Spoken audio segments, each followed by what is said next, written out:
Oke, kita mulai. Selamat pagi semuanya. Assalamualaikum warahmatullahi wabarakatuh. Waalaikumsalam warahmatullahi wabarakatuh. Oke, kita akan mulai ya di sesi yang kedua. Ya. Ini sudah saya siapkan mengenai beberapa hal ya yang terkait dengan lembaga keuangan mikro syariah. Mudah-mudahan waktunya bisa cukup. Ya.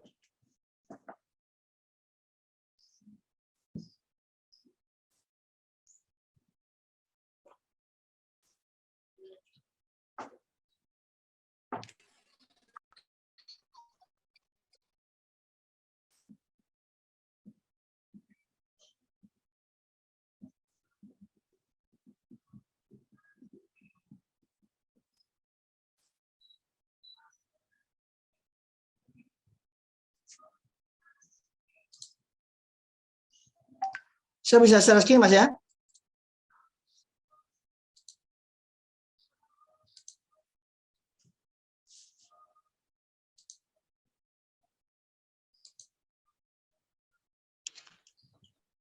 Mana udah kelihatan materinya, Mas?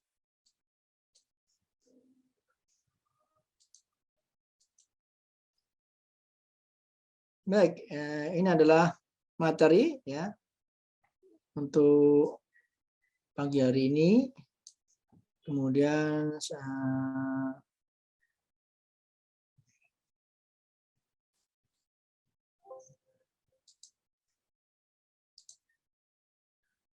oke, baik.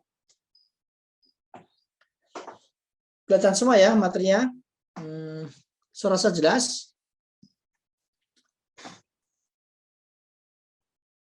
Jelas Pak, jelas.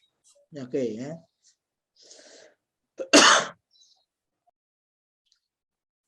Kita masuk ke lembaga keuangan mikro. Ya. Kemarin masih sifat general. Sekarang kita masuk ke lembaga keuangan mikro dan usaha kecil menengah.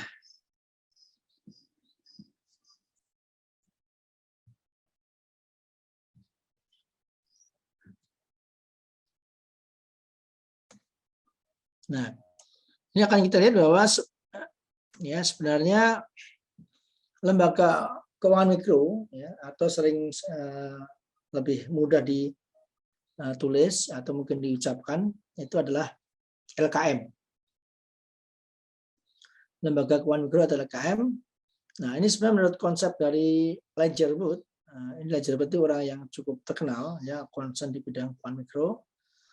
Nah, itu tahun 1999, itu sudah lama ya, sekitar berapa tuh? Sekitar 22 tahun yang lalu. Ini sebenarnya lembaga keuangan mikro itu sudah lama di Eropa.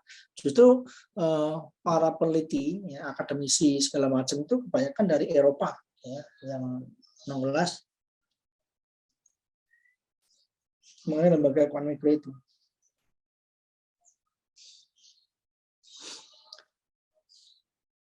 Jadi ini Ledger Wood tahun 1999. Ini kalau Anda baca bukunya itu cukup menarik ya.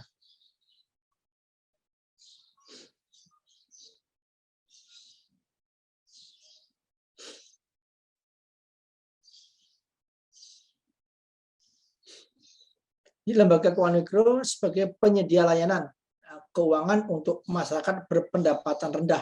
Nah, ini sebenarnya yang jadi concern itu masyarakat yang berpendapatan rendah di sini.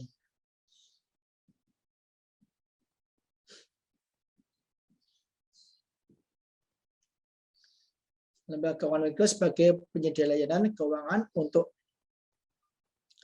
masyarakat berpendapatan rendah, termasuk pedagang. Nah, di sini kan Anda lihat pedagang kaki lima, ya, petani kecil, kemudian penjual jasa.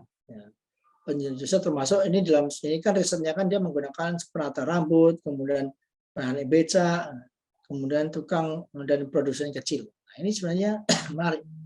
Jadi kalau di Eropa itu waktu itu dia sudah mungkin ngambilnya kan di ini, tidak hanya di Eropa tapi di Bangladesh, kemudian di India, makanya kan si Yunus Sofiah ya, Sony Yunus ya, Muhammad Yunus ke Yunus Sofiah. Muhammad Yunus itu kan dia mendapat Nobel karena ada meneliti mengenai tanggung renteng kan yang ada di mana Bangladesh ya kan, negara miskin tuh. Jadi kalau Anda Bangladesh kemudian negara-negara India itu semua PDB-nya ya atau pendapatan nasional itu masih di bawah kita jauh. Jadi sebenarnya kita termasuk bersyukur negara kita itu. Ya. Sebagian besar ya, rata-rata kan kita masih bersyukur, ya sekalipun ada beberapa yang masih banyak miskin.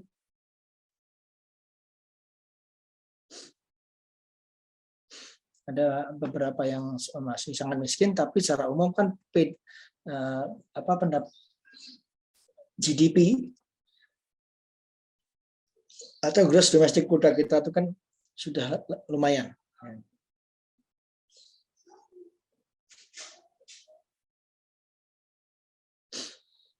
Lembaga keuangan mikro sebagai penyedia jasa layanan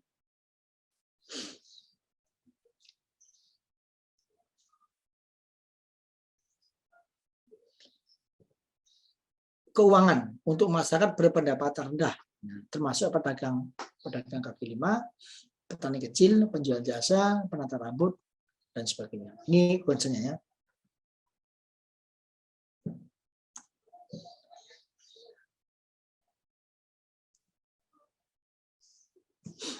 Nah, bagaimana tujuan lembaga keuangan mikro itu? Ya, sebenarnya di sini kita lihat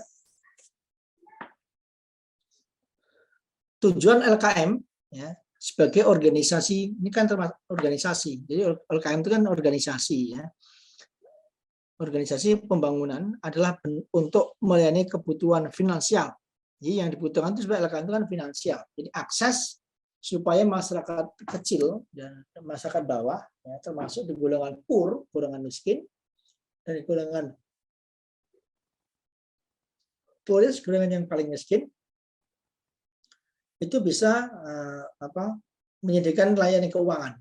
Selama ini kan layanan keuangan itu hanya diberikan kepada lembaga keuangan seperti perbankan, ya, kemudian lembaga keuangan lainnya yang notabene membutuhkan kolateral, jaminan ya untuk bisa akses di situ.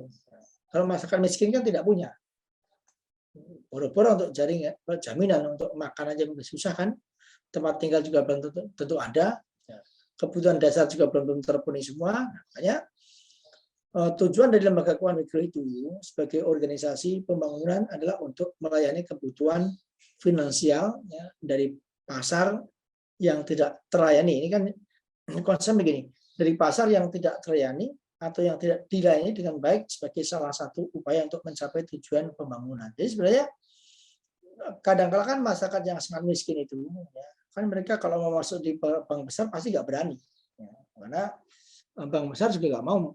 Biasanya mereka akan menolak ya, atau tidak mau melayani masyarakat yang sangat miskin untuk minta pinjaman.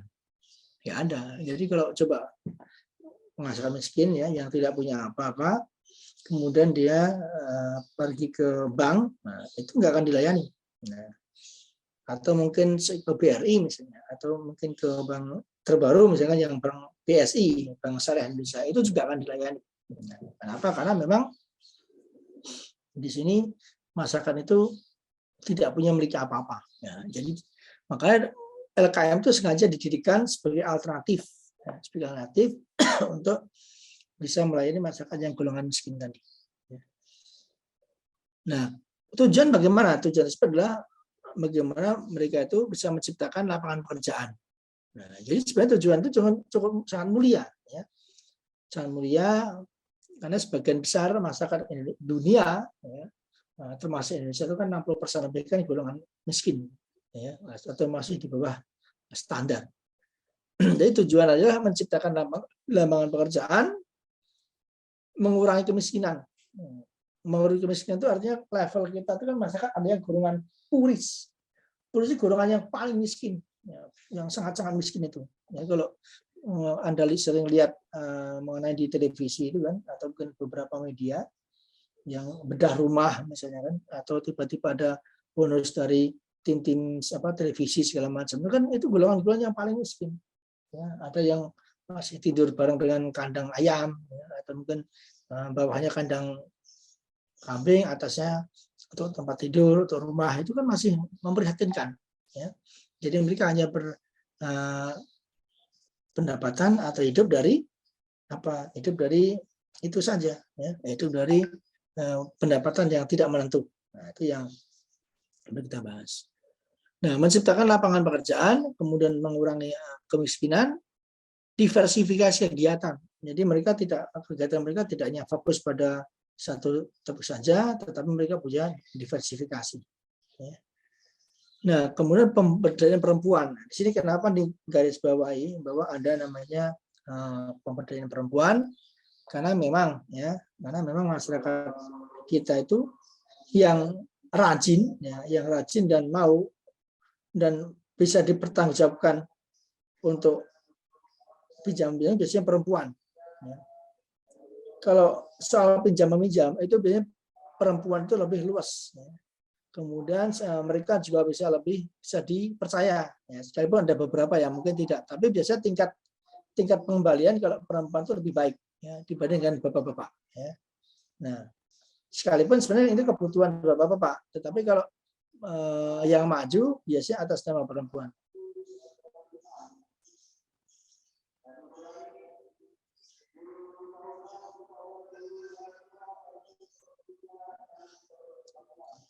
Jadi mengurangi diversifikasi kegiatan, pemberdayaan perempuan, pemberdayaan kelompok, dan pengembangan usaha. Ini pemberdayaan kelompok. Jadi biasanya ada beberapa komunitas, ya. Komunitas di masyarakat itu ada arisan, kelompok ibu-ibu, kemudian kelompok misalnya ada posyandu segala macam, itu mereka diberdayakan. Ya. Ibu-ibu yang di rumah daripada mereka tidak ada kegiatan atau mereka misalnya hanya menggantungkan dari suami saja, mereka diberdayakan. Ya. Ada pemberdayaan kelompok, kemudian pengembangan usaha. Jadi kalau usaha itu misalnya mereka sudah punya usaha nih, usaha pembuatan nasi uduk, nasi kuning, atau mungkin pembuatan kaki lima. Kalau hanya menggunakan modal itu mungkin tidak cukup. Makanya diusahakan dengan pembiayaan. Nah, memang tidak besar, ya. LKM itu kan sebenarnya karena pembiayaan mikro, namanya juga mikro kan kadang-kadang pinjaman itu hanya sekitar 1 juta, 1,5 juta. Ada juga yang namanya Qardul Hasan. Kalau Qardul Hasan itu begini, itu diberikan kepada masyarakat yang sangat miskin tadi, mereka karena tidak diberikan biaya administrasi. Ya. Ini cuma-cuma kadang-kadang. Jadi ada orang yang ada LKM yang punya dana, kemudian dia sengaja untuk memberikan pinjaman kepada masyarakat yang sangat miskin tadi, ya. Dia tidak diberikan kewajiban, ya, untuk membayar pinjaman itu, tapi mereka diberikan target supaya mereka bisa bicara dengan teman-teman yang lain. Seandainya dia sukses, dia bicara, kemudian dia bisa mengangkat teman yang lain untuk bisa ikut serta dalam pinjaman itu. Itu namanya Qardul Hasan. Nah, biasanya di sini ada pendampingan, ada coaching, ya, ada pendampingan, kemudian ada lihat, karena dipastikan jangan sampai nanti dia pinjam, kemudian ternyata uangnya tidak dioptimalkan untuk hal-hal yang baik. Nah, itu perlu ada pinjaman, ya, pendampingan. Itu dia Qardul Hasan. Nanti kita bahas lebih jauh, ya. Ini tujuannya adalah ada menciptakan lapangan pekerjaan, kemudian mengurangi kemiskinan, kemudian diversifikasi kegiatan, pemberdayaan perempuan, pemberdayaan kelompok, dan pengembangan usaha. Nah, dia itu tujuan lembaga keuangan itu. Kemudian di sini juga ada lagi, ya, bahwa sebenarnya menciptakan kesempatan kerja, ya. Dan kemudian ini menurut Webster, Riopelle, dan Kitzelo. Wah, ini ada, kalau tadi kan menurut Ledgerwood 1996 kan, 1998. Kalau ini sekarang menurut Webster, kemudian Riopelle, kemudian Kitzelo. Nah, ini bagaimana ini tujuannya menciptakan kesempatan kerja dan pendapatan melalui penciptaan dan pengembangan usaha mikro. Jadi ada hal lain, ya, ada lain yang dia digunakan untuk menciptakan kesempatan kerja dan pendapatan melalui penciptaan dan pengembangan usaha mikro, meningkatkan produktivitas, ya, dan pendapatan kelompok yang rentan, ya. meningkatkan produktivitas pada pendapatan kelompok yang rentan, termasuk perempuan dan orang miskin. Ini kan orang-orang perempuan, orang-orang miskin itu kan rentan sekali, ya. Karena ekonominya pas-pasan, karena ekonominya tidak menentu, ya, itu sangat rentan. Karena sekarang kan pemerintah itu adanya COVID ini kan menggunakan berbagai macam skenario, ya, berbagai macam skema untuk bisa mengangkat orang-orang yang miskin tadi. Ya. Apalagi sekarang ada beban baru ya, dari pemerintah itu bahwa bagaimana ya,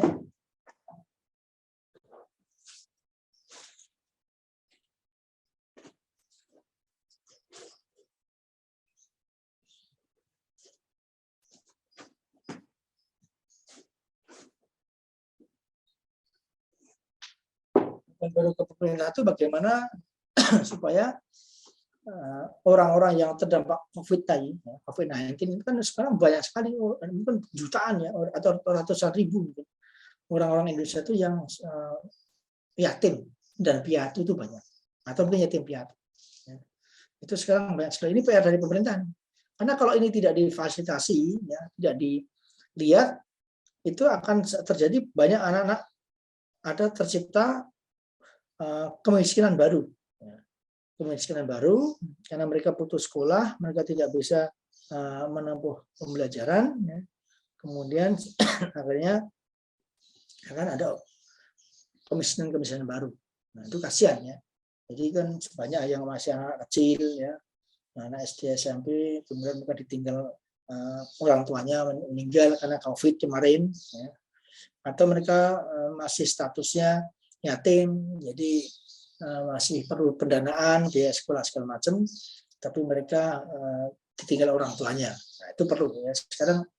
Sekarang yang dari concern pemerintah itu tidak hanya sebatas bagaimana orang ini bisa angkat kemiskinan, tapi sekarang ada problem baru ya, semenjak COVID-19 itu ada problem baru.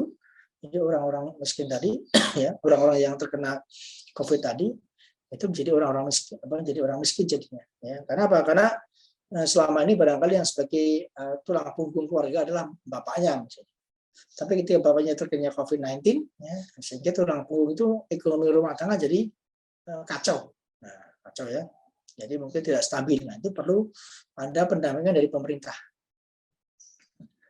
Ini meningkatkan produktivitas dan pendapatan kelompok yang rentan, perempuan dan orang miskin, kemudian diversifikasi. Ya. Kegiatan untuk mengurangi risiko gagal panen. Nah, kalau ini kan penelitiannya kepada para petani. Kemudian ini hal yang penting bahwa ini adalah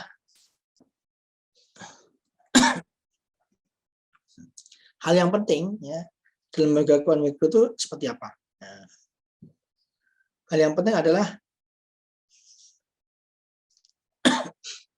pengaruh positif LKM ya. Pengaruh positif LKM terhadap kesejahteraan sosial ekonomi orang-orang miskin hanya akan dapat dipertahankan ya, bila LKM memiliki kinerja keuangan dan jangkauan atau outreach yang baik. Ini sebenarnya outreach. Jadi kalau Anda sering lihat outreach itu ada jangkauan atau kalau makanya outreach itu ada banyak dimensi ya. Nah, nanti kita akan bisa diskusikan. Outreach itu ada banyak dimensi, ada dimensi kedalaman jangkauan atau depth of outreach ya. Ada misalnya kedalaman, ada keluasan jangkauan, ada breadth of outreach, ada juga misalnya kedalaman, keluasan, kemudian ada juga panjang jangkauan, length of outreach, kemudian ada juga misalnya panjang, dalam, kemudian ada luas jangkauan, udah kan ada biaya jangkauan, cost of outreach, ya. Ada juga kelayakan jangkauan, jadi banyak sebenarnya. Ya. Jadi pengaruh positif LKM terhadap kesejahteraan sosial ekonomi orang-orang miskin hanya akan dapat dipertahankan ya, apabila LKM memiliki kinerja keuangan dan jangkauan atau outreach yang baik. Ya.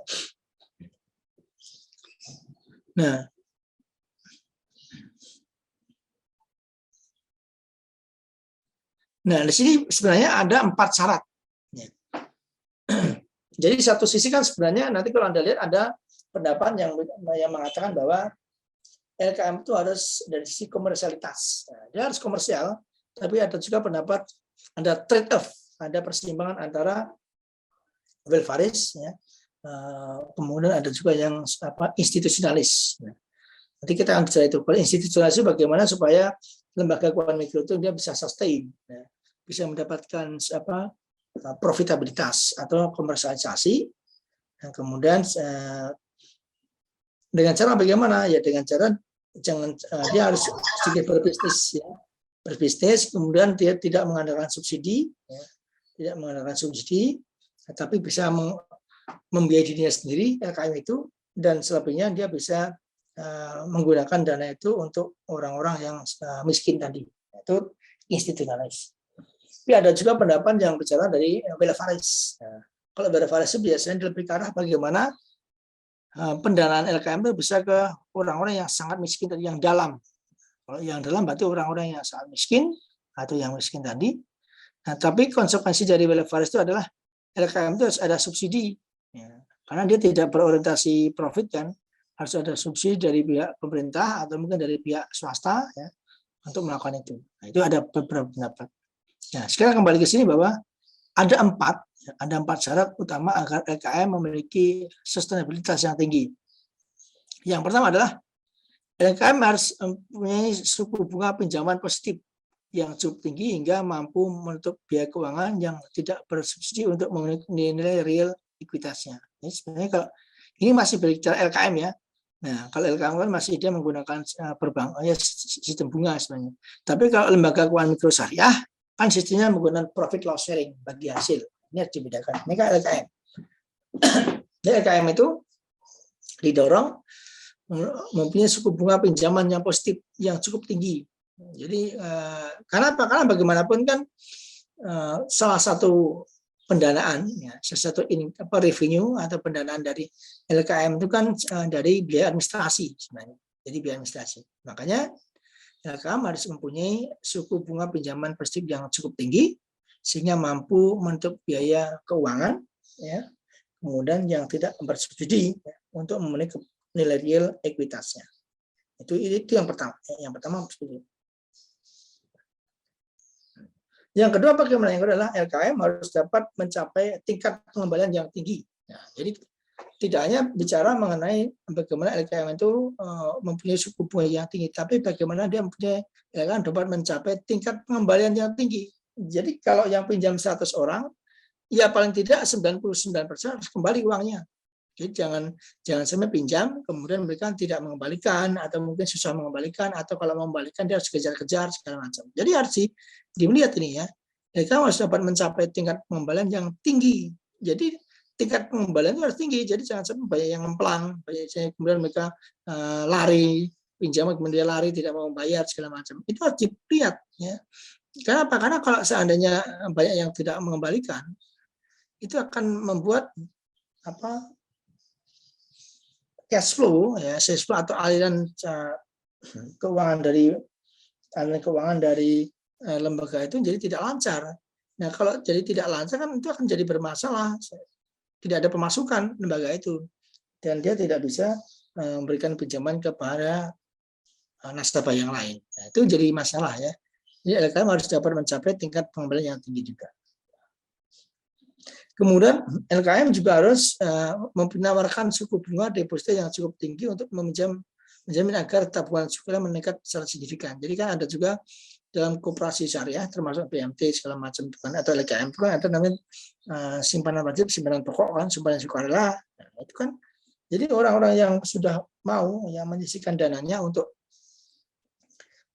ibaratnya mendepositikan di tempat itu diberikan bunga yang menarik, ya. Dan kalau tidak menarik kan mereka tidak mau, kan mendingan ngapain bisa ke LKM, mendingan saya ke perbankan misalnya. Itu jadi salah satu strategi supaya mereka mau, ya, memberikan dananya atau menyimpan dananya di lembaga keuangan. Itu cukup, itu jadi tantangan, ya, karena kalau mereka tidak memberikan suku bunga yang menarik, maka mereka tidak bisa memberikan pinjaman yang atau tidak ada uang pemasukan dari nasabah.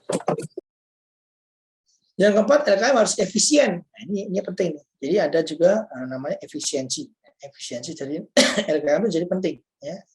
Kalau saya pernah melakukan penelitian di Jawa Barat itu harus ada efisiensi. Jadi efisien itu artinya begini, efisien itu tepat guna. Efisiensi, efisien bukan termasuk pelit ya, tapi bagaimana biar tepat guna ya.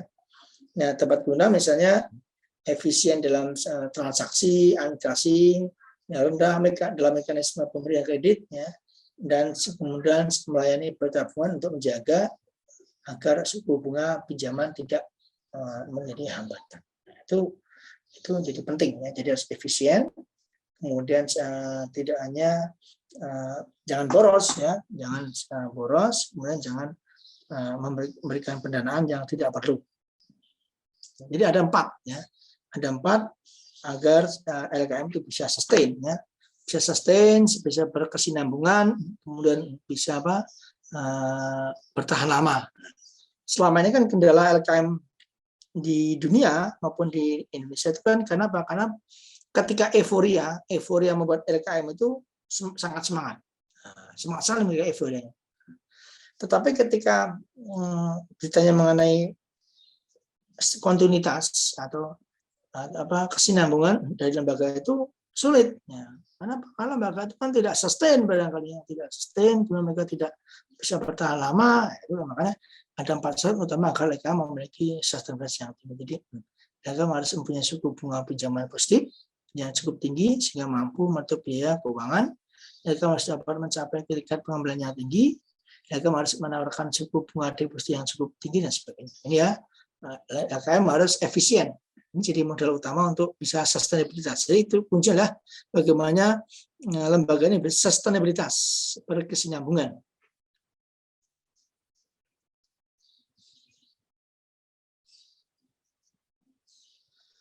Nah, bicara mengenai sustainabilitas, ada 3 kategori, ya, ada 3 kategori derajat sustainabilitas. Yang pertama, kategori pertama adalah LKM yang pendapatannya berasal dari bunga dan fee tidak dapat menutup biaya operasional. Nah, ini kondisi ada 3 tingkatan,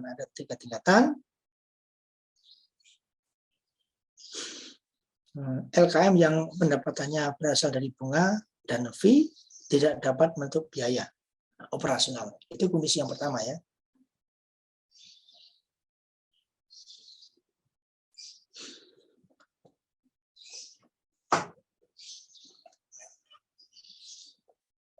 Jadi pendapatannya dari bunga dan fee saja, tidak menutup biaya operasional. Ini sebenarnya kondisi yang sangat memprihatinkan ya. Kenapa? Karena kebanyakan LKM di Indonesia, termasuk di dunia itu mereka hanya mengandalkan dari uang ini, ya, uang dari fee dan biaya operasional saja. Nah, jadi fee saja, jadi bunga dan fee saja, tidak ada biaya lain, ya. Tidak ada diversifikasi produk. Jadi mereka hanya mengandalkan dari bunga dan fee, ya. Kemudian dan tentunya ini tidak menutup biaya operasional. Mungkin gaji karyawan juga mereka masih di bawah standar. Ya. Atau misalnya ada biaya listrik, air, pajak segala macam itu kan mereka masih di bawah standar. Nah, ini menjadi kendala. Ya. Makanya banyak LKM yang di situ pengurusnya itu banyak kan bukan orang-orang muda. Ya. Kalau Anda perhatikan juga ada yang di BMT, ada LKM itu pengurusnya bukan orang-orang muda. Tapi orang-orang tua, ya, orang-orang tua yang barangkali hanya kerja sampingan atau kegiatan saja, ya. Atau orang yang sudah pensiun, orang yang sudah purna tugas daripada di rumah bengong, daripada nganggur, mereka ngurus LKM. Nah, itu kebanyakan begitu. Nah, kalau ada yang muda itu hanya 1-2 saja. Kebanyakan anak muda tidak tertarik ya dengan LKM seperti ini, karena kan ya itu hanya alternatif terakhir saja bagi anak muda yang mereka belum mendapatkan pekerjaan. Nah, tetapi ini kan sebenarnya tantangan kita bersama, ya. Lembaga yang notabene mengangkat orang-orang miskin, tapi yang mengelola itu orang-orang yang notabene hanya kerja sampingan saja, tidak fokus di bidang ini. Itu menjadi tantangan kita untuk LKM yang pendapatannya berasal dari bunga dan hanya fee saja. Nah, LKM di kategori ini sangat bergantung pada subsidi pemerintah, nah, karena keterbatasan operasional, ya. Keterbatasan operasional, kemudian mereka tidak bisa survive, ya, mereka tidak bisa mendapatkan pendanaan lain,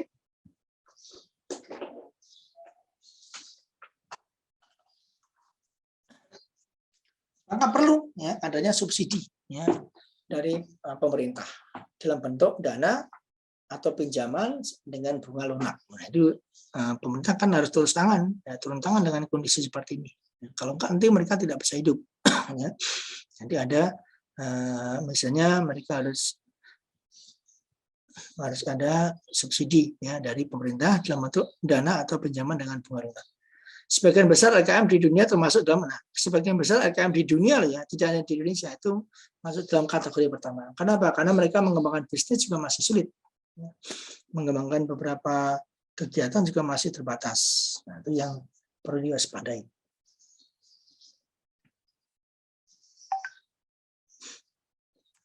Kemudian ada juga namanya level yang kedua. Ya.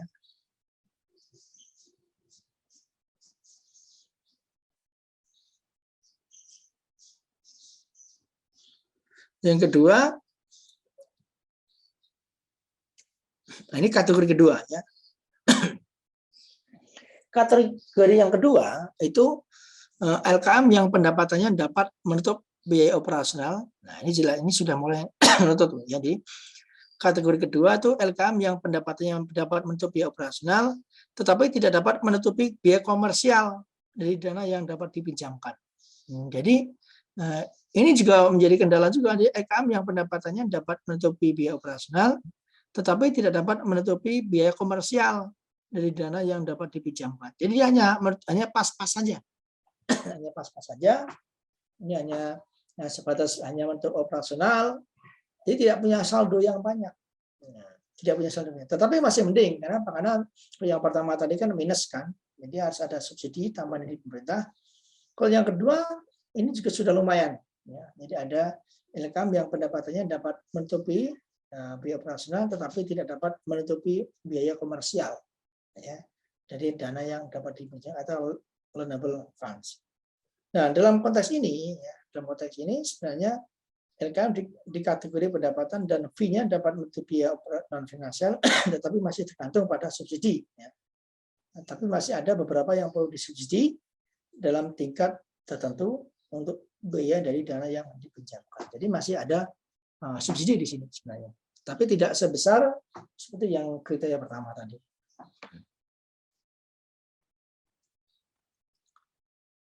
Kemudian yang ketiga derajat sustainability ada yang ketiga. Kategori ketiga adalah LKM yang pendapatannya dapat menutupi baik. Nah ini kan ini menarik yang ketiga. LKM yang pendapatnya dapat menutupi baik biaya finansial maupun biaya non finansial yang dihitung berdasarkan nilai komersial. Ini sudah mendingan ya.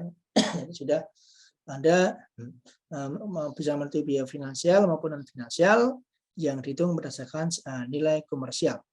Nilai komersial. Kemudian LKM yang benar-benar sudah mandiri dan dapat menutupi semua biaya dan risiko serta mendatangkan keuntungan. Ini sudah mulai bagus. Ini sebenarnya yang diidam-idamkan. Yang diidamkan. Jadi bagaimana LKM yang dapat menutupi biaya baik finansial maupun non finansial yang dihitung berdasarkan nilai komersial. Nah, LKM yang benar-benar sudah mandiri dan dapat menutupi semua biaya dan risiko serta mendatangkan keuntungan. Ini sudah bagus nih. Jadi kalau Anda lihat seperti Sidogiri, seperti Icon, seperti yang di Darul Taqwa itu sudah benar-benar. Jadi yang dikerjakan tidak hanya sebatas pada pinjam-meminjam, tapi dia punya side bisnis, ada bisnis yang lain. Ya.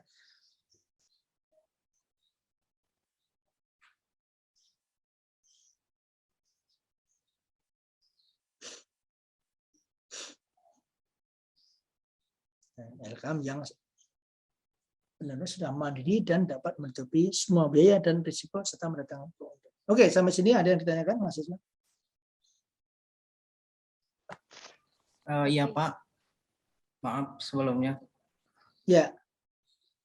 Untuk LKM sendiri ini itu Pak. Ini siapa coba?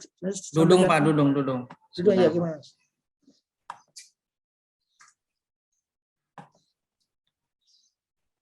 Untuk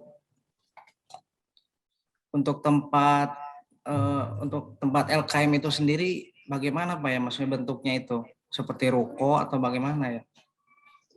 Soalnya Ya, maksudnya di sana itu ya, ada tulisan lembaga keuangan mikro misalnya.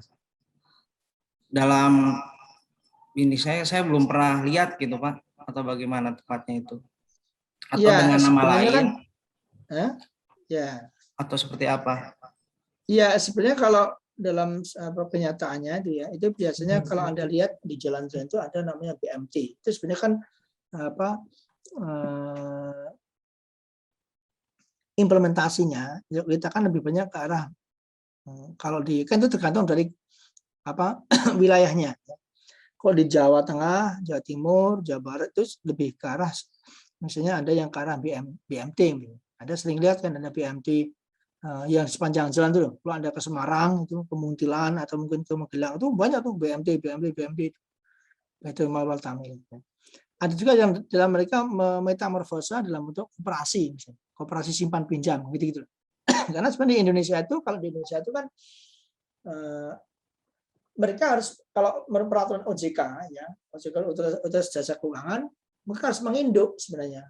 Menginduk karena kalau BMT itu sebenarnya secara arsitektur keuangan itu kan belum masuk ya dalam OJK, dalam peraturan OJK. Makanya mereka harus izinnya kalau mereka akan mendapatkan payung hukum harus mempunyai izin yang dalam bentuk metamorfosa apa? Dalam bentuk mungkin koperasi, ya, koperasi. Kemudian ada juga dalam bentuk jasa keuangan yang lain. Nah, tapi biasanya mereka dalam bentuk koperasi simpan pinjam. Nah, kalau misalnya ada koperasi syariah atau misalnya ada Baitul Mal Tamil, itu banyak. Kalau masa lewat sepanjang jalan itu ada BMT, ada kan BMT apa, atau koperasi simpan pinjam apa, atau pinjaman kredit apa semacam. Itu banyak sebenarnya. Ya, ya itu kalau di ruko-ruko di Cikarang itu juga banyak kan di ruko-ruko itu. Memang itu tidak terkenal seperti kalau euforia tidak seperti di perbankan. Kalau di perbankan kan memang kelihatan sekali kan, wah ini bank apa. Tapi kalau di BMT itu memang orang-orang terbatas. Tapi kalau Anda perhatikan di dalam Boyolali itu ada BMT Tumbang. BMT Tumbang itu cabangnya sampai 5 atau 6 cabang. Jadi masa ke di sana itu mereka lebih banyak menggunakan simpan pinjam di BMT ya daripada ke perbankan. Nah, itu begitu. Saya sering beberapa kali ke BMT Tumbang, yang BMT yang mana Ciamis segala macam itu mereka kalau rapat anggota tahunan itu ramai. Saya pernah ke Darul Tauhid, pernah ke mana Itkon, pernah ke mana ramai. Jadi mereka mendapatkan ada namanya pembagian jasa. Pembagian jasa itu mereka ada itu. Jadi betulnya biasanya bisa dalam bentuk itu mas, ya koperasi, kemudian koperasi simpan pinjam, koperasi syariah kalau yang Islam ya, ada juga maksudnya adalah Baitul Mal Kamil. Itu kalau yang wilayahnya mayoritas adalah Islam. Tapi sebenarnya Pak ini kan kalau orang kan ada yang tanya nih, Pak kalau orang yang bukan Islam atau non Muslim bisa nggak dia pinjam di BMT atau koperasi? Itu malah banyak yang pinjam. Sekarang sudah mulai pindah ke sana. Orang-orang yang non Muslim, orang-orang yang Buddha itu segala macam, itu sudah mulai masuk ke BMT meskipun itu itu lembaga Islam kan. Tapi tidak mencerminkan harus baca syahadat segala macam enggak. Jadi tidak ada kriteria yang penting ini konsepnya itu menggunakan ekonomi Islam. Ya, tapi yang pinjam itu sudah mulai banyak ya, orang-orang yang di PMT ya, orang-orang yang non Muslim. Karena mereka mungkin kan begini. Sebenarnya kehadiran dari lembaga keuangan mikro itu kan dalam rangka untuk memerangi supaya orang-orang miskin itu tidak terjebak kepada kredit lintah darat. Sekarang banyak juga kan pinjaman online pinjol itu kan. Ya, jadi kredit lintah darat itu kan mereka pinjamannya gampang, syaratnya gampang sekali. Nah, yang penting punya identitas itu banyak. Bahkan sekarang orang menyalahgunakan dengan menggunakan pinjaman online. Jadi orang yang makanya hati-hati kalau Anda punya KTP ya, punya KTP itu jangan sampai hilang. Karena sekarang syarat untuk mengajukan pinjaman online ya, itu sangat mudah. Jadi dengan KTP pun bisa langsung cair. Nah, itu yang menjadi riskan. Makanya kan kalau Anda lihat kasus-kasus di daerah Bogor, di daerah mana itu kan mereka pinjaman online itu sampai tagihan 150 juta.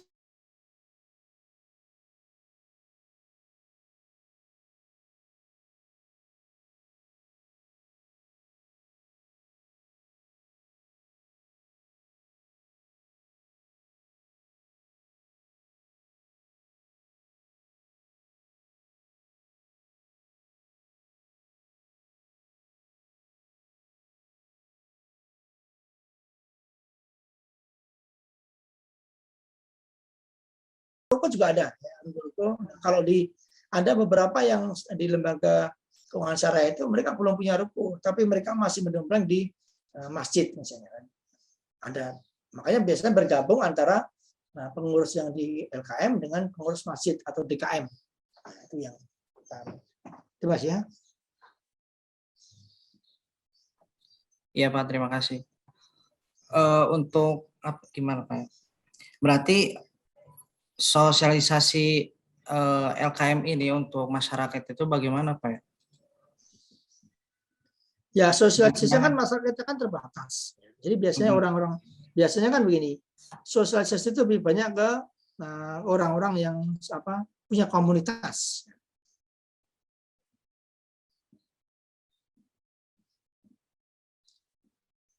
Nah, komunitas misalkan anak-anak muda misalnya kan, itu kan ada komunitas apa, mereka mungkin kesulitan dana apa segala macam dikumpulkan. Oke, kamu daripada pinjam di bank, kemudian caranya sangat sulit, kemudian caranya mungkin ribet segala macam, sudahlah kamu pinjam ke lembaga ini misalnya.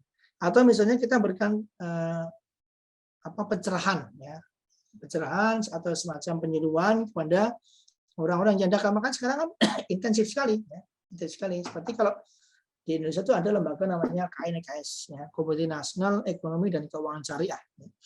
Itu tugasnya mengedukasi dan mengakselerasi BMT tadi, bagaimana mereka bisa mendapatkan nasabah yang sebanyak-banyaknya. Karena prinsipnya kan kita harus kampanye secara masif. Ya. Nah, sekarang kita lihat level masyarakat kita itu seperti apa. Nah, kalau orang-orang miskin biasanya mereka level pendidikannya masih terbatas, masih rendah. Makanya perlu ada kampanye secara masif. Ya. Memberikan penyuluhan, kemudian mereka dikumpulkan, kemudian mereka diberikan pengertian, kemudian segala macam. Jadi mereka supaya hidupnya itu tidak stagnan, ya, dari muda sampai dengan tua itu hanya begitu-begitu aja. Mereka harus ada peningkatan, ya, tidak boleh sama. Apa yang tidak kalau orang tua seperti itu anak-anaknya, ya, anaknya itu bisa memutus kemiskinan. Itu makanya program LKM itu harus ada kampanye secara masif, harus ada, makanya harus ada kan kadang-kadang gini, ada orang petugas LKM yang dia datang ke PKK-nya ibu-ibu misalnya, atau mungkin mereka ada ibu-ibu pengajian, atau misalnya ada ibu PKK misalnya, atau ada komunitas remaja masjid, atau komunitas Karang Taruna. Itu bisa kita optimalkan ya dalam rangka untuk mensosialisasikan mengenai LKM ini, lembaga keuangan mikro. Karena mereka belum tahu. Nah, mereka mungkin butuh, tapi belum tahu. Kenapa? Karena mereka butuh. Karena kan mereka butuh bertahan kan, atau bisnisnya itu bisa berjalan dengan baik. Tetapi karena mereka keterbatasan, tidak punya agunan, ya, jaminan barang apa segala macam, sehingga mereka terbatas. Nah, itu ya. Jadi prinsipnya. Nah, sekarang yang jadi problem itu kan anak-anak muda itu kan belum mengenal hal ini. Ya, sekarang kita lihat yang belajar ekonomi syariah aja kan masih ogah-ogahan, masih belum banyak. Nah, padahal ini sangat penting kalau kita ingin mengangkat masyarakat kita. Ini menyangkut mengenai panggilan hati sebenarnya, panggilan hati. Karena memang tidak seperti kalau dalam bisnis itu memang tidak seperti kita jadi kaya raya itu nggak bisa, karena kan kita memang tujuannya untuk untuk membantu masyarakat miskin. Tetapi kita sebagai pengurus juga harus makmur, jangan kita miskin juga, karena kalau orang miskin juga nanti alasan kan, alasan itu kan itu artinya orang agak sulit ya. Makanya ekonomi kita ya kan begini ya, dalam Islam itu kan seorang berpikir kita ya maaf ya, itu kan tidak hanya kita ngaji, sholat, surga dan neraka, tapi kita tuh juga harus kaya. Jadi ya, orang kalau kita pengen berkampanye ke orang lain, kita tuh harus kaya. Karena kalau kita tidak kaya kan kita tidak akan dipercaya. Orang tidak percaya, pengurusnya aja hidupnya pas-pasan, ya, gimana kita mau percaya? Nah, itu kan kita harus bisa memberikan rasa trust ya, kepada orang lain, nah, untuk memastikan bahwa kehidupan kita bisa lebih baik dengan kondisi itu. Itu yang dimaksud dengan kampanye tadi. Ya Pak, terima kasih. Ya, terima kasih.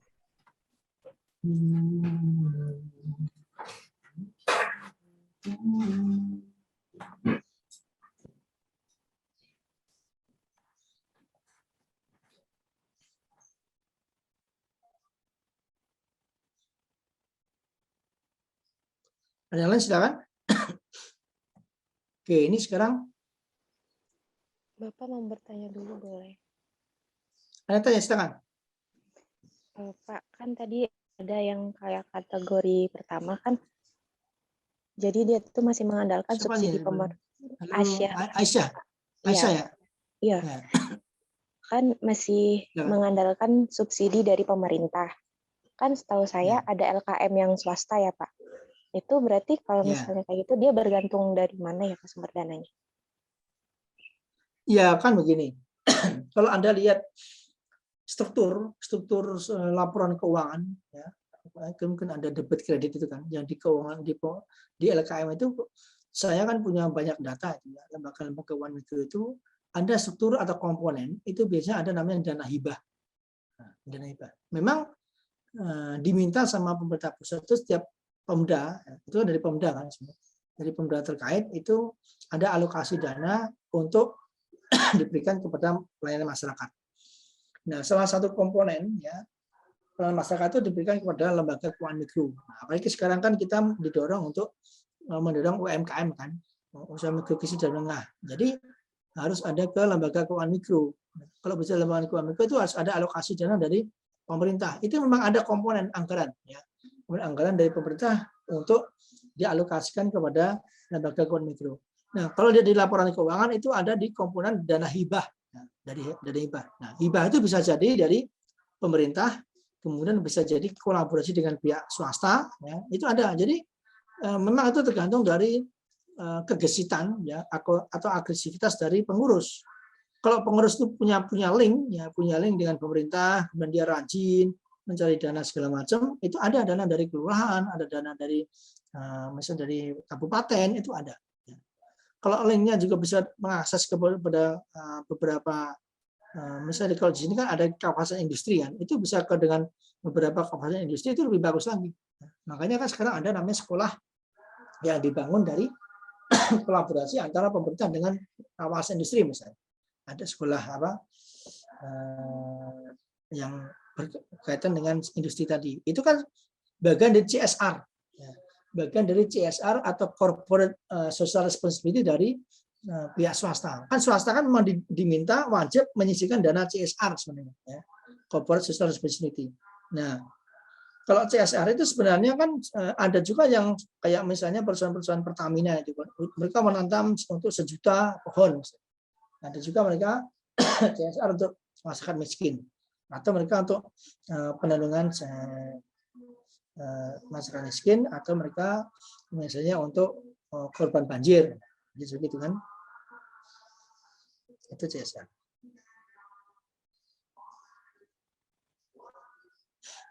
Ya. Nah, itu bisa, dana itu bisa. Jadi dalam bentuk dana hibah. Nah, biasanya mereka tidak memerinci nih dana hibah dari mana, itu kan. Tapi ada juga ya kalau memerinci ada dari pemerintah itu sekian puluh juta atau mungkin sekian juta dana hibah sekian, atau bisa juga dari dana donasi. Dan donasi itu misalnya orang yang punya kelebihan duit, nah mereka bisa punya nih, saya mau donasi 1-2 juta misalnya, ada juga begitu. Jadi sebenarnya banyak dana-dana dari pihak lain, kan ada juga orang yang empati kan, orang yang kaya raya, kemudian mereka empati ya untuk membangun supaya orang-orang miskin itu terangkat. Mereka lihat mungkin kanan kirinya kok kehidupan ekonominya itu pas-pasan, mereka masih morat-marit. Biasanya mereka ada juga yang menyalurkan menggunakan jaringan atau lembaga LKM itu. Itu banyak. Itu Mbak ya, Mbak Isa ya? Iya Pak, terima kasih Pak. Iya, masalah. Nah, LKM yang sustainable selalu menyatu atau embedded. Ya, LKM yang sustainable atau selalu menyatu embedded dan terkait dengan jaringan institusi. Nanti benar kan? LKM yang sustainable selalu menyatu atau embedded dan terkait dengan jaringan institusi lokal yang ada.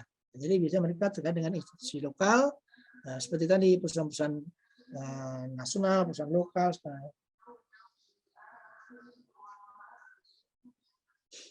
Ya, jadi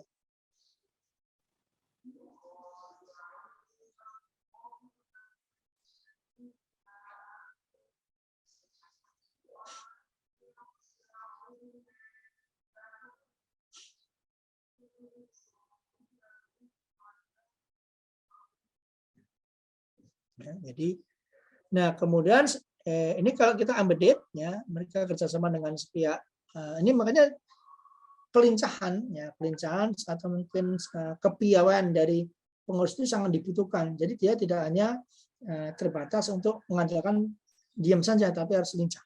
Nah, itu perlu ada. Gitu. Jadi ada dengan jaringan institusi lokal yang ada, kemudian sustainable harus terbangun secara sosial.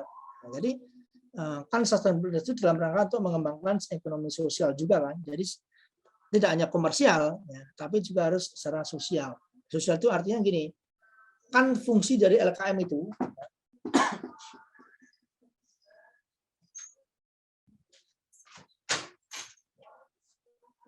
jadi fungsi LKM itu kan ada dual mission. Jadi lembaga keuangan mikro, ya, termasuk di dalamnya kan ada 2 misi. Jadi misi secara komersial atau misi secara finansial dan misi secara sosial. Itu harus jalan bersamaan, secara simultan. Tidak bisa LKM itu nunggu profit dulu baru sosial, nggak bisa. Jadi harus bersamaan. Dengan cara bagaimana? Dengan cara begitu. Jadi untuk bisa menjalankan sosial kan dia harus komersial juga, harus bisa bertahan, harus mendapatkan keuntungan, kemudian pegawainya juga harus sejahtera, kemudian di samping itu dia ada misi-misi sosial.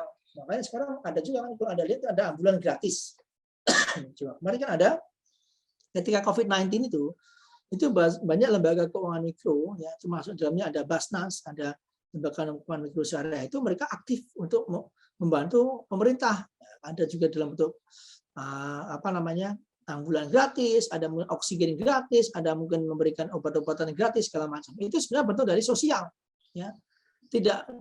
Mereka tidak hanya semata-mata mencari keuntungan, tetapi ada upaya dalam kehidupan sosial. Jadi membangun gratis, kemudian mendapatkan memberikan masker gratis, ya. Kemudian ada juga yang memberikan bantuan bencana, itu dalam bentuk sosial. Jadi LKM yang sustainable selalu nyatu atau embedded dan terkait dengan jaringan institusi lokal yang ada dan sustainable. Sustainable harus terbangun secara sosial. Nah, kemudian bagaimana agar LKM itu sustainable itu bagaimana? Itu jelas. Jadi ada pengaturan lingkungan sosial dan ekonominya itu harus bagaimana? Harus dibuat untuk memenuhi kebutuhan tertentu. Ya, tentu. Kemudian sustainabilitas suatu organisasi ini kan kemudian dipengaruhi oleh lingkungan institusinya baik institusi formal maupun non formal. Nah, itu bagaimana konsep mengenai LKM itu.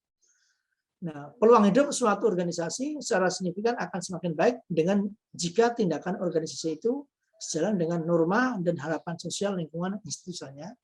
Nah, pada akhirnya bagaimana? Pada akhirnya organisasi ini menunjukkan kepatuhan, ya. Jadi organisasi ini menunjukkan kepatuhan terhadap ketentuan institusional mengenai tindakan yang benar dan memperoleh berbagai imbalan yang diperkirakan membantu meningkatkan kemungkinan organisasi bertahan hidup. Ini ada konsep sustainabilitas. Sekarang ini ada, ya, kita ada beberapa klasifikasi, ya. Ini menurut BPS apa yang dimaksud industri skala kecil. Dalam industri skala kecil itu ada industri skala kecil adalah perusahaan yang mempekerjakan 5-9 orang kerja saja. Bilang industri skala kecil itu ini definisinya, ya, menurut BPS. Jadi yang hanya mempekerjakan 5-9 orang saja. Tapi ada juga yang industri mikro atau rumah tangga. Kalau mikro atau rumah tangga bagaimana? Di sini industri mikro, ya, kemudian atau rumah tangga memperkerjakan kurang dari 5 orang. Tadi kan 3-5 orang kan, 5 orang, 5-9 orang. Kalau industri mikro itu diharapkan bisa atau rumah tangga memperkerjakan kurang dari 5 orang. Kurang dari 5 orang. Kemudian pekerja termasuk pekerja yang merupakan anggota keluarga dan tidak menerima upah. Nah, ini sebenarnya industri mikro kan kurang dari 5 orang, itu hanya 2-3 orang saja. Tapi kan lumayan, ya. Kalau seandainya kita punya 100 industri mikro, ya, anggaplah rata-rata mereka mempunyai pekerjaan 3 orang, kan sudah bisa memperkerjakan 300 orang. Nah, itu kalau 100. Kalau 1 Tapi kan Indonesia itu ada sekitar 5.000 ya, lembaga keuangan mikro ada 5.000 lebih. Ya, kalau 5.000 misalnya kita ambil rata-rata mereka adalah 3 orang, ya kan sudah memperoleh 15.000 sebenarnya. Ya. Jadi harus kita pahami bahwa industri mikro atau rumah tangga mengerjakan kurang dari 5 orang. Nah, sekarang kan kita lihat ya, sebenarnya industri kecil dan industri rumah tangga itu bagaimana? LKM sebagai sumber modal, terutama modal operasional. Jadi kalau tadi kan kita punya ya, industri kecil kan sekitar 5-9 orang ya. Dan industri rumah tangga ini ya, industri rumah tangga ini tetap menggunakan LKM sebagai sumber modal. Kan kendala di kita ya, lembaga keuangan mikro itu kan mengenai masalah modal. Modalnya dari mana sebenarnya? Kalau modalnya terbatas, ya mereka otomatis kan akan terbatas untuk bisa survive. Jadi intinya lembaga keuangan mikro itu harus industri kecil dan industri rumah tangga dari LKM sebagai sumber modal, terutama modal operasional. Ini sekarang apa arti penting dari UKM itu apa? UMKM. Jadi kita bisa selain pemerintah kan berdengang-dengung ya secara masif mengumandangkan pentingnya UMKM. Nah, usaha skala mikro dan kecil berperan sebagai sumber utama lapangan ya. Sumber utama lapangan kerja dan pendapatan di negara-negara berkembang. Jadi negara-negara masih berkembang termasuk di dalamnya ada Indonesia itu masih menjadi andalan ya. Makanya Indonesia itu kan pemerintah itu kan gencar sekali ya. Gencar sekali untuk bisa mendorong supaya UMKM itu berjalan dengan baik. Ya, karena memang itu yang menjadi andalan kita. Apalagi untuk negara-negara berkembang itu harus ada bisa hidup dengan baik. Makanya usaha skala mikro dan kecil kemudian berperan sebagai sumber utama lapangan kerja dan pendapatan di negara-negara berkembang. Kemudian UMKM tidak begitu penting, ya. Jadi UMKM tidak begitu penting dalam kaitannya dengan nilai tambah total, ya, tetapi sangat penting untuk. Nah, sebenarnya kan intinya adalah UMKM itu tidak begitu penting dalam kaitannya dengan nilai tambah total, tetapi sangat penting untuk peningkatan lapangan kerja. Jadi intinya UMKM itu untuk meningkatkan lapangan kerja. Ya. Nah, sekarang arti pentingnya bagaimana? Ya, arti pentingnya adalah kita lihat di sini.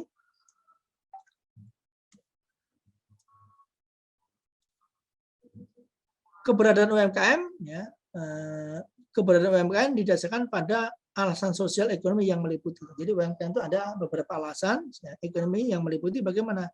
Satu, ya, perlunya mengembangkan basis yang luas wirausahawan kecil tapi dinamis.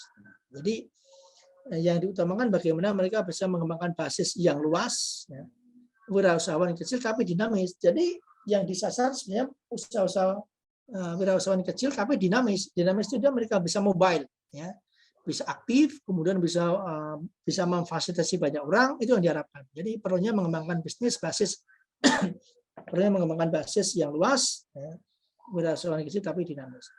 Yang kedua perlu mengembangkan perusahaan kecil tapi lentur. Nah, lentur artinya mampu merespon perubahan ekonomi dan perkembangan teknologi yang cepat. Nah, sekarang kan ada istilah namanya transformasi digital. Ya. Jadi sekarang ada istilah namanya transformasi digital. Ya.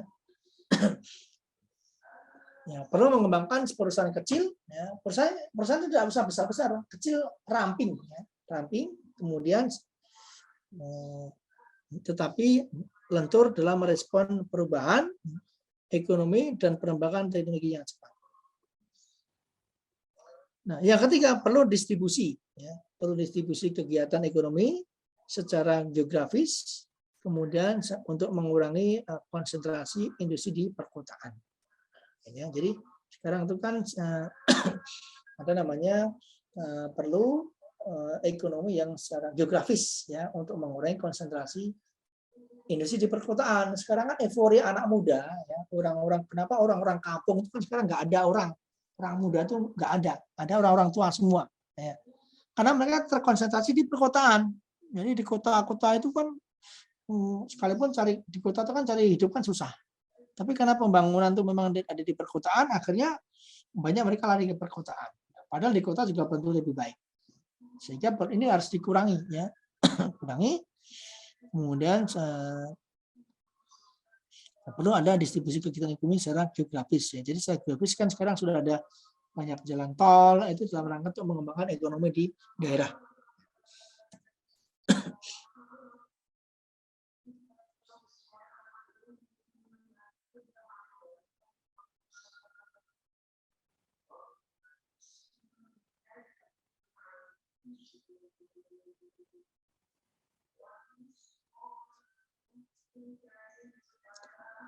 Nah, usaha-usaha kecil dapat tumbuh menjadi besar. Ini kan yang diharapkan kan sebenarnya. Bagaimana usaha-usaha kecil itu bisa tumbuh menjadi besar. Kemudian dan pemilik usaha kecil tadi.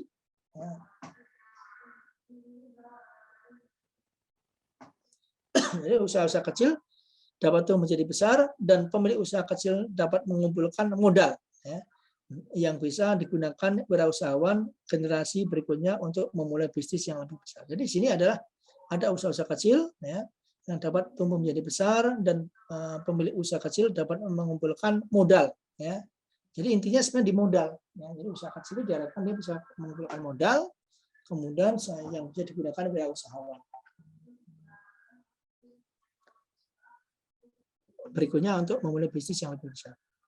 Nah, ini menurut Gross and Somoloke ya, mengatakan bahwa usaha kecil dapat berfungsi sebagai tempat persemaian. Ya, jadi usaha kecil dapat sebagai persemaian atau istilahnya seedbed. Ya, seedbed, kemudian industrialisasi melalui dua mekanisme. Ya, melalui dua mekanisme yaitu peningkatan usaha kecil dan tabungan wirausahawan mikro. Jadi yang dalam beberapa ya. Usaha kecil dapat berfungsi seperti ini. Persemaian seedbed, industrialisasi melalui dua mekanisme yaitu peningkatan usaha kecil dan tabungan mikro. Kemudian kita lihat ada tiga pendekatan ya. Ada tiga pendekatan untuk mengembangkan UMKM itu ada tiga secara konsep. Yang pertama pendekatan kebijakan di tingkat perusahaan dapat membentuk faktor penunjang. Ini yang pertama. Ya, jadi ada pendekatan yang pertama bagaimana ada mengenai policy ya, atau kebijakan di tingkat perusahaan. Nah ini dalam rangka apa? Untuk mendapatkan peningkatan akses permodalan, kemudian pengadaan pelatihan bisnis untuk kewirausahaan dan perbaikan fasilitas, termasuk di dalamnya ada pengadaan kawasan industri yang definisinya sebagai inkubator. Yang kedua adalah kebijakan makro. Ya, kebijakan makro dapat membentuk faktor penunjang reformasi keuangan dan perbaikan kebijakan struktur tarif dan nilai tukar mata uang asing. Nah ini semua bisa dilakukan akan berdampak pada apa? Pada kredit dengan bunga rendah. Nah, caranya dengan cara kredit bunga rendah, biaya masuk untuk barang modal dan bahan baku. Ini ada tiga pendekatan.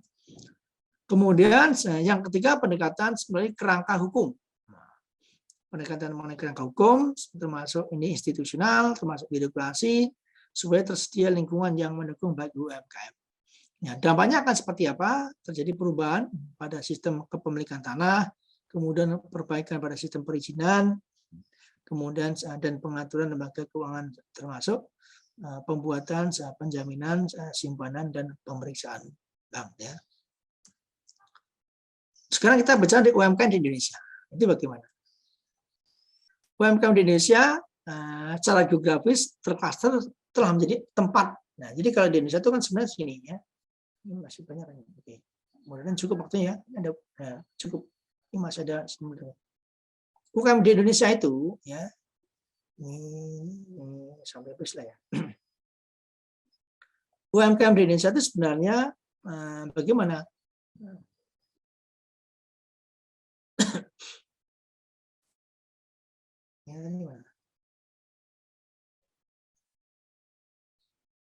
Nah, UMKM di Indonesia itu secara geografis, ya, secara geografis tercluster setelah menjadi tempat persemaian untuk berkembangnya industri.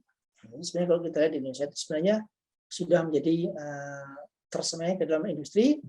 Nah, di beberapa daerah, kebijakan cluster telah menunjukkan keberhasilan, ya, telah menunjukkan keberhasilan, yaitu antara lain dalam berkurangnya kemiskinan dan berkembangnya industri.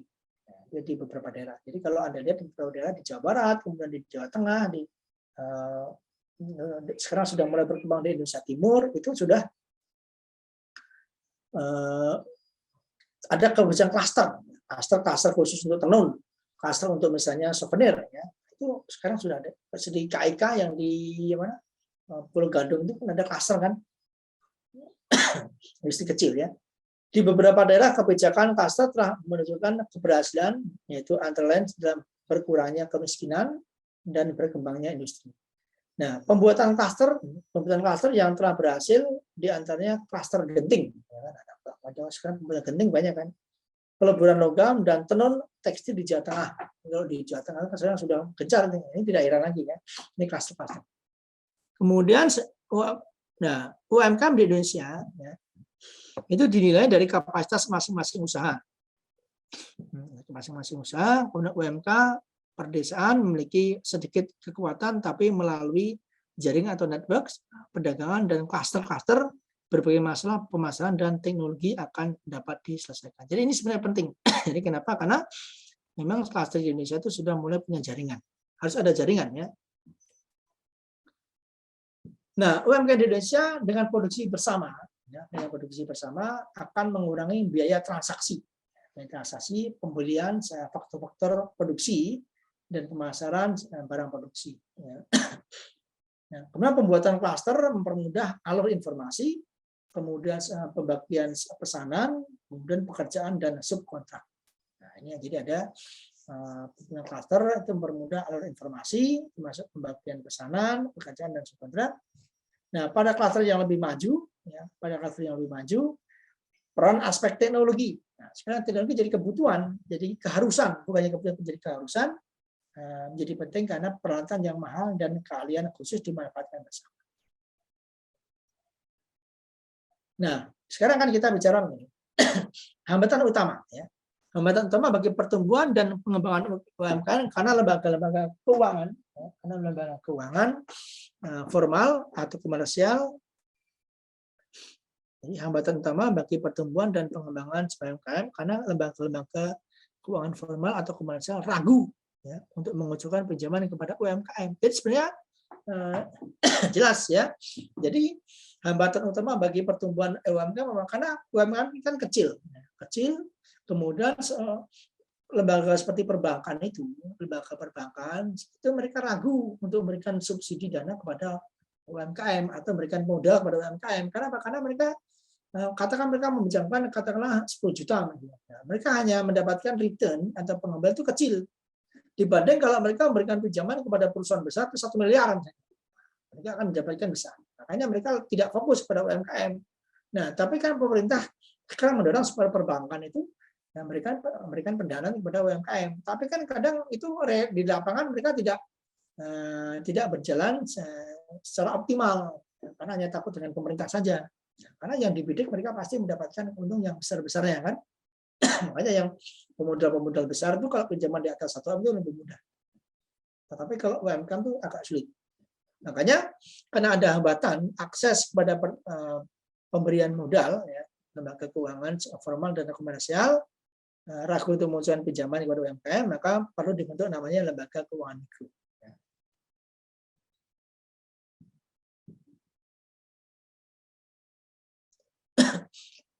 Kemudian ada 3 alasan lembaga keuangan ragu ya, memberikan pinjaman ini penting ya.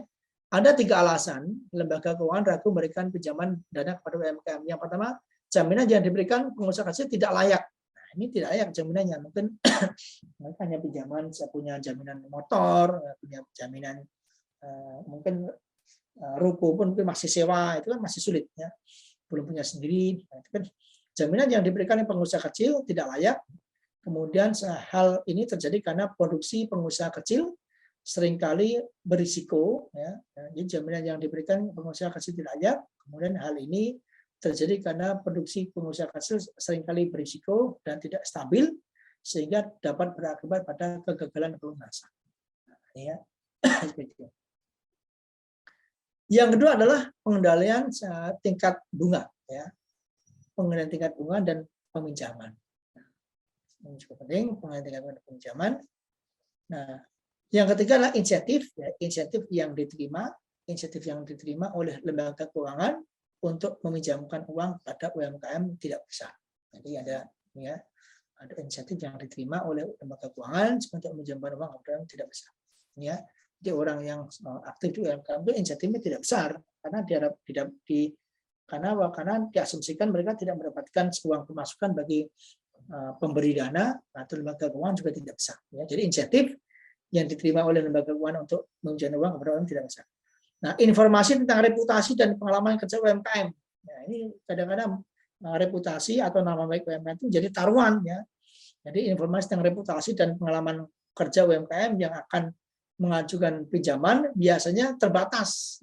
Jadi belum punya nama, belum kuat, ya kan. Sehingga akan menambah biaya pemrosesan yang pinjaman. Nah, ada dua pendekatan ya untuk membantu wirausahawan kecil. Ini ada dua pendekatan kan untuk membantu wirausahawan kecil. Ada yang namanya tadi sudah saya katakan ada pendekatan yang bersifat institusionalis, ada pendekatan itu. Kemudian ada pendekatan yang kesejahteraan. Ya, jadi ada pendekatan yang bersifat institusionalis, ada juga yang bersifat kesejahteraan. Nah, sekarang di sini pendekatan yang bersifat institusionalis. Tadi sudah saya katakan bahwa sebenarnya pendekatan ini mengutamakan penciptaan lembaga keuangan ya, untuk melayani klien-klien ya, yang tidak terlayani maupun tidak dilayani dengan baik oleh sistem keuangan formal atau bank komersial.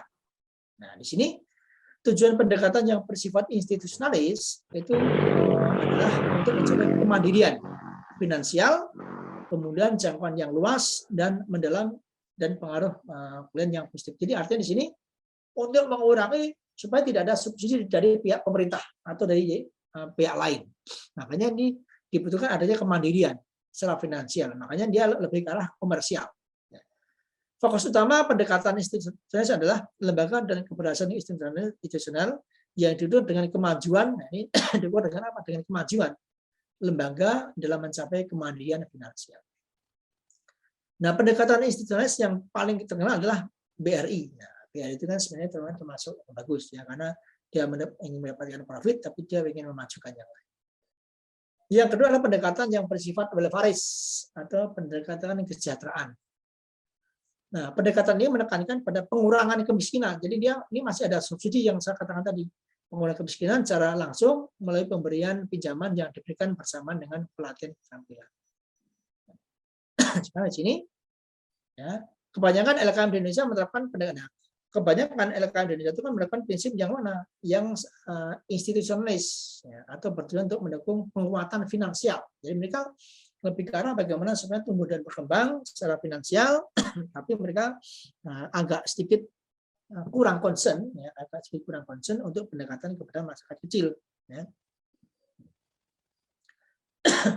Nah, contoh LKM yang bagus yang bagaimana? Yang BRI Unidesa, ada BRI Unidesa, kemudian ada Bank Perkreditan Rakyat, kemudian ada lembaga non keuangan. Ya. Nah, ini dikatakan sebagai lembaga perkreditan desa di Bali. Nah, ini nanti kita akan bicara mengenai ada LPD ya, lembaga perkreditan desa di Bali. Kemudian ada Badan Kredit Kecamatan di Jawa Tengah, kemudian ada Badan Kredit Desa di Jawa Tengah. Ini sudah berkembang. Jadi kalau nanti kita bahas satu-satu ya, apa itu LPD, apa itu yang lain. Oke, ada yang ditanyakan? Sini pas ya, jam 8:59 masih ada 1 menit. Halo mahasiswa, ada yang ditanyakan sampai sini? Halo. Halo Pak, ya Pak. Silakan, ada yang ditanyakan silakan.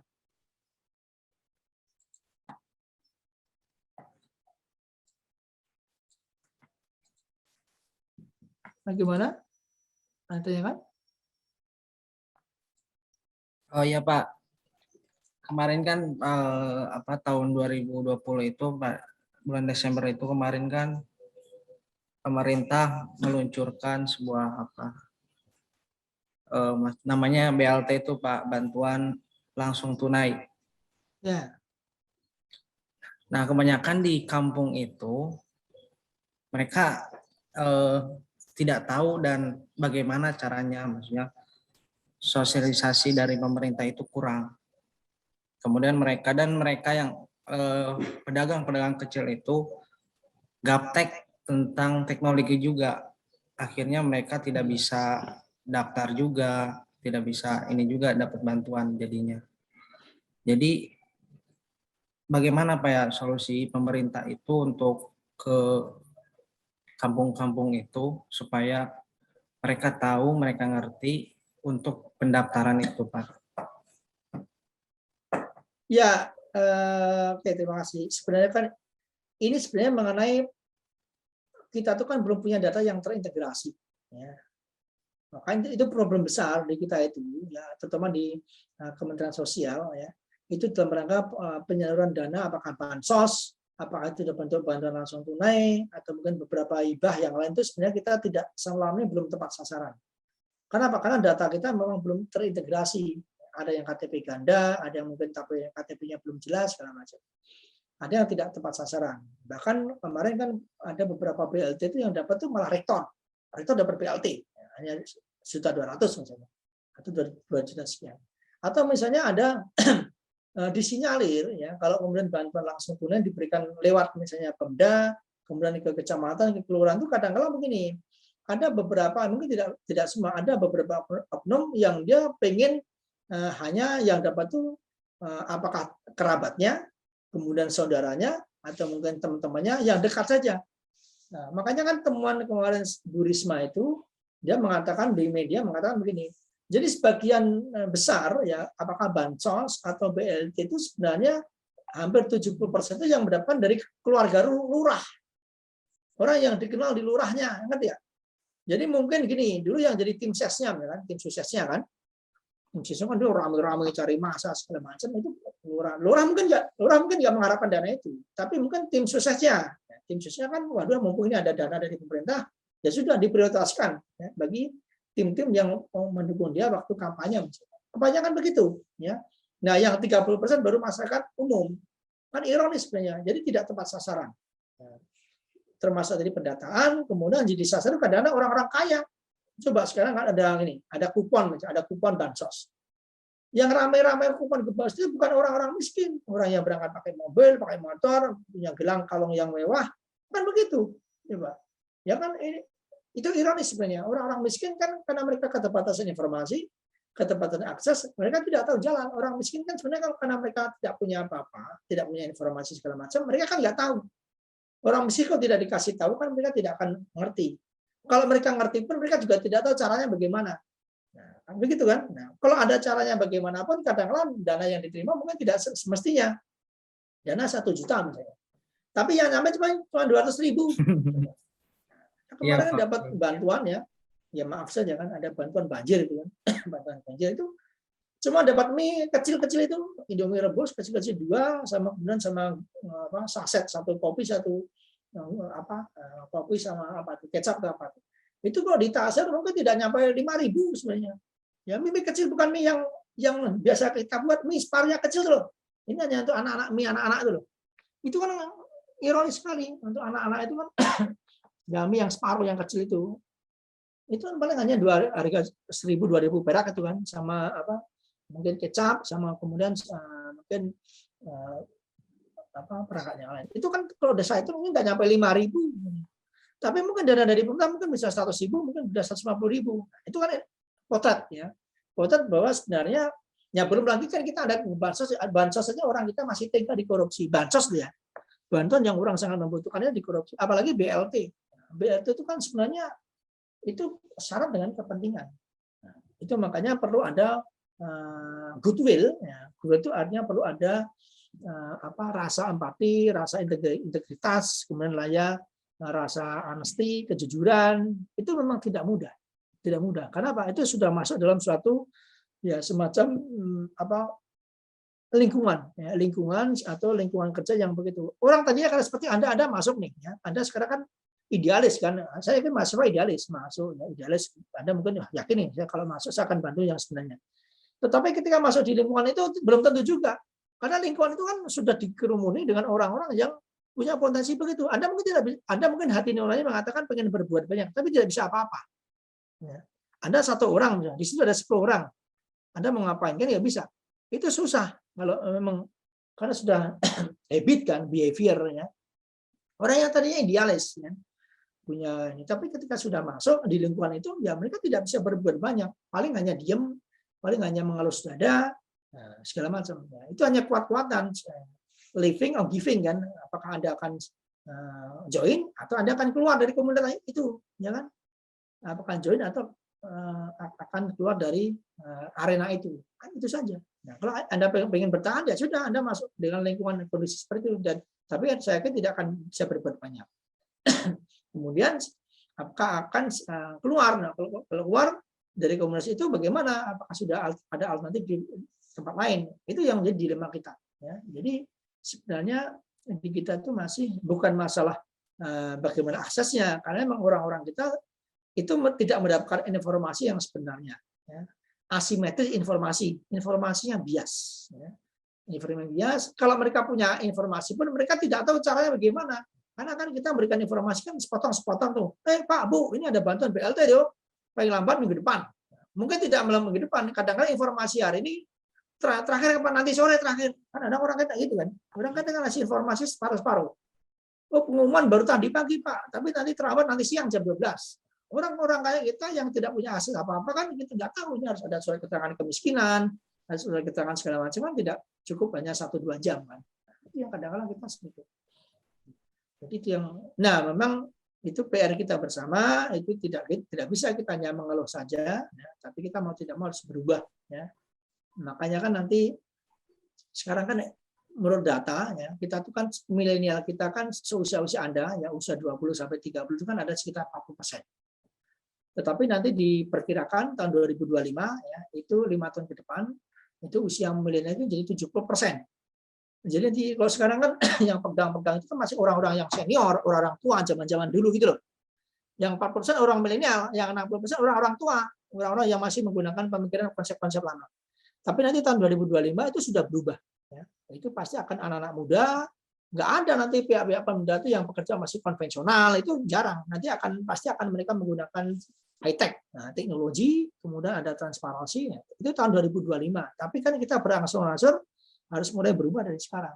Nah, orang-orang yang senior yang sekarang mungkin mendominasi di posisi atas tuh mereka akan purna tugas. Kan mereka tidak mungkin selamanya. Pasti mereka akan pensiun, mereka akan bertambah umur. Nah, akan digantikan generasi-generasi yang muda. Nah, diharapkan nanti generasi itu yang akan mengubah warna, ya, mengenai mekanisme itu.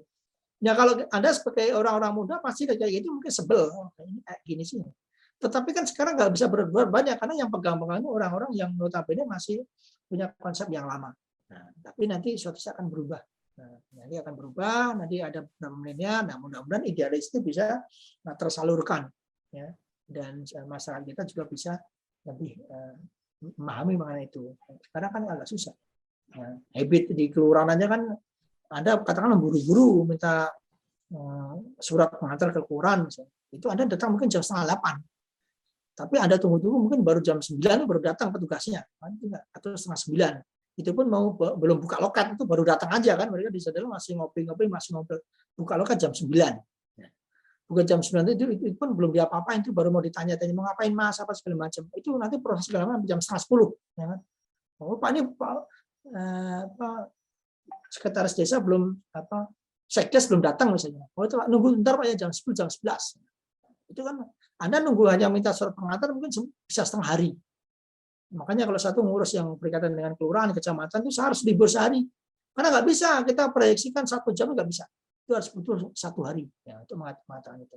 Ya. Jadi yang sebenarnya birokrasi kita yang masih cukup panjang, kemudian di kita juga masih perlu ada pembenahan-pembenahan yang di sana sini lah ya. Jadi kalau tadi mengatakan Mas Pak BLT, ya jangankan BLT itu kan anak gua kok melihat sekarang begini, kita sebagai pengurus kemudian melihat uang ratusan juta, miliaran hanya dibagi ke masyarakat miskin, orang pasti hati kecil mengatakan masa saya nggak dapat sih, gitu kan? Masa saya yang capek-capek nggak dapat, atau nggak dapat masa saya cuma sedikit, itu kan pasti mereka akan begitu. Tapi nanti ke depan mungkin tidak lah.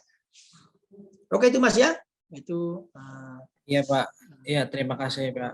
Ya oke sama-sama. Jadi itu adalah potret di negara kita ya, tapi itu harus kita perbaiki bersama. Kita kan tidak bisa hanya mengeluh saja ya, kan kita tidak bisa hanya ini hanya mengeluh, kemudian kita hanya pasrah, kan nggak bisa. Kita harus berubah. Ini saya ini dulu ya. Ini saya screenshot. Ini ada Aisyah, Wiwit. Ini ada Zoom, Edu, ada Dudung Maulana ya. Ini kaosnya Aisyah, Wiwit ada. Aulia ada ya, Aulia. Aulia. Furkon. Ada Pak, ada. Isti Nur Faidah. Junita Karunisa. Hadir. M. Hamzah. Hadir. Zakaria Yahya. Ada ya? Hadir, Pak, hadir. Oke, siap. Hadir. Oke, saya kira itu ya. Ini Pak yang datang 11. Ini totalnya berapa Mas? Total mahasiswa berapa? 14 Pak. Memang 11 ya? Maksudnya harusnya berapa harusnya? 14. Ada 14. Nah, semangat lah ya. Jadi memang tidak banyak ya. LKM itu saya ngajar di mana-mana memang tidak banyak. Ya, tetapi nggak apa-apa. Kita kan justru yang sedikit itu harus yang militan. Kan kita nggak apa. Kita kan sebenarnya tidak. Kalau makanya umat Islam itu kan sekarang tidak bisa berbuat banyak karena ibaratkan para ulama mengatakan umat Islam seperti buih di lautan, banyak sekali. Tapi kita tidak bisa berbuat banyak. Maka kita yang sedikit ini harus militan. Ya. Kalau Pak Kartanto bilang, saya hanya butuh 10 pemuda saja ya, untuk bisa mengguncangkan dunia. Itu kan dia butuh. Karena yang dibutuhkan bukan jumlahnya, tapi kualitasnya, semangatnya. Nah, 11 orang nggak apa-apa, 14 nggak apa-apa, bahkan kadang 5 orang nggak apa-apa. Yang penting kita jalan terus. Itu ya, bapak-bapak, mas-mas, mbak-mbak. Ya, gitu ya. Oke, terima kasih Pak. semuanya. Kuliah pagi ini kita akhiri ya. Ya, oke, ini sudah saya absen. Nanti saya masukkan. Saya sudah screenshot juga di sini untuk bukti absensi. Terima kasih atas partisipasinya. Kuliah kita akhiri. Assalamualaikum warahmatullahi wabarakatuh. Waalaikumsalam warahmatullahi wabarakatuh. Pagi semua ya. Terima kasih Pak. Terima kasih Pak. Terima kasih, Pak. Sama-sama ya. Oke, saya live dulu ya. Makasih semuanya.